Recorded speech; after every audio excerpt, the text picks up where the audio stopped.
5 is Yarra Dragons, and lane 6 is Adelaide Sea Dragons in the orange.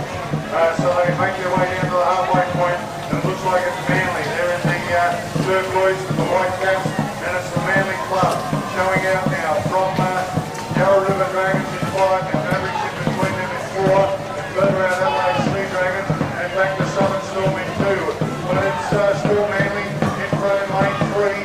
Here's Yarra Dragons in 5, trying to reel them in, but no, I don't think they can from this stage, and Mavericks holding down third possibly just from Adelaide Sea Dragons. It's going to be the Manly Dragon Boat Club. Manly will take it out. Manly by about 3/4